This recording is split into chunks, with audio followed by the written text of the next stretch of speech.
नमस्कार, न्यूज़ 29 में आपका बहुत बहुत स्वागत है। जानिए आज 25 मई से सभी घरेलू उड़ानें शुरू हो चुकी है और इसमें क्या क्या दिक्कत आ रही है और क्या शुरुआत है, इसको आज बताएंगे विस्तार से।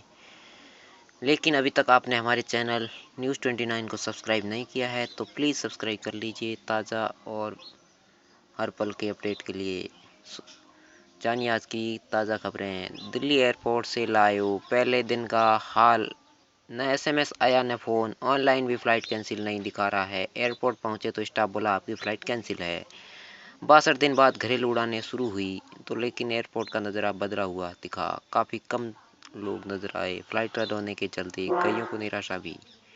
वे सभी फ़्लाइट रोक दी गई जिनमें जाने वालों की संख्या काफ़ी कम है। या तो टिकट बुक नहीं हुए या फिर लोग एयरपोर्ट नहीं पहुंचे। जिस फ़्लाइटों में जो यात्री यात्रा कर रहे हैं उनकी जो संख्या कम है तो फिर उसको फ़्लाइट को नहीं जाने पे रोक लगा दी है। इंदिरा गांधी इंटरनेशनल एयरपोर्ट से 80 फ्लाइट रद्द। कई उड़ानें 10 से 12 घंटे लेट। एयरलाइंस ने यात्रियों के लिए कोई भी व्यवस्था भी ऐसी नहीं की जिससे कि उसको पता चल सके कि आपकी यात्रा होगी या नहीं।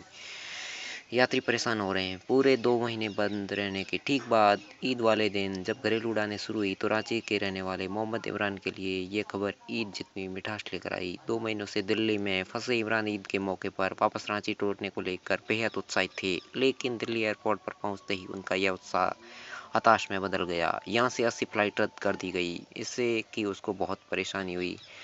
इमरान कहते हैं कि मेरी सुबह 7 बजे की फ्लाइट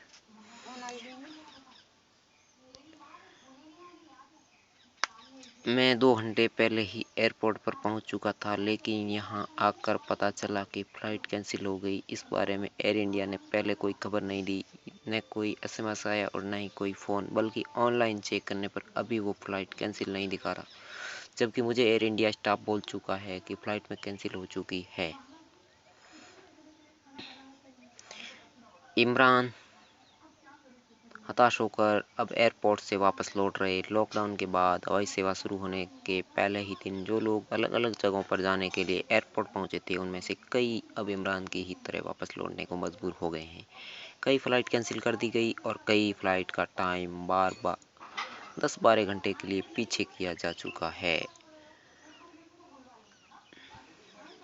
और कई लोग एयरपोर्ट पर शेड्यूल भी देख रहे हैं कि इस समय क्या होगा, लेकिन उसका कोई शेड्यूल अभी तक सही से नज़र नहीं आ रहा है। क्या समय रहेगा। कोटा से दिल्ली एयरपोर्ट पहुंचे अभय शुक्ला बताते हैं हम लोग 16 स्टूडेंट्स हैं, सभी कोटा में मेडिकल की तैयारी कर रहे थे। हमारी सुबह 4 बजे की पोर्ट ब्लेयर की फ़्लाइट थी जो रद्द हो गई है। हम लोग रात को करीब 12 बजे एयरपोर्ट पहुंचे थे। पूरी रात हमने ज़मीन पर बैठकर गुजारी और अब भी एयरलाइंस ने हमें कोई रेस्ट रूम या लॉज नहीं दिया। वे बस इतना बता रहे हैं कि अब शायद शाम को फ़्लाइट जाएगी, लेकिन ये भी पक्के तौर पे नहीं कह सकते। बड़ी संख्या में फ़्लाइट के रद्द या लेट होने के बारे में अधिकारी बताते हैं कि कई राज्यों की फ़्लाइट की अनुमति देने से मना कर दिया, इसलिए ये दिक्कत आ रही है। इस तरीके से ये बहुत सारी परेशानी झेल रही है, लोगों को झेलनी ही पड़ेगी। मार्च में वियतनाम से लौटे दीपेश गुरु ने दार्जिलिंग जाना था, उसकी बागडोर के सुबह फ़्लाइट थी जो कैंसिल हो गई। वे कहते हैं सबसे बुरा यह है कि एयरलाइंस इस बारे में भी कोई जानकारी नहीं दे रही कि अब फ़्लाइट कब चलेगी, सिर्फ एक रिफंड फॉर्म दे रहा है। धन्यवाद। तो इस तरीके से इन परेशानियों को आप भी जल्द, अगर किसी की यात्रा करना चाहते हैं तो पहले अपने शेड्यूल समय और देखें, फिर बाद में यात्रा के लिए निकलें, नहीं तो फिर कई दिक्कतों का सामना करना पड़ सकता है।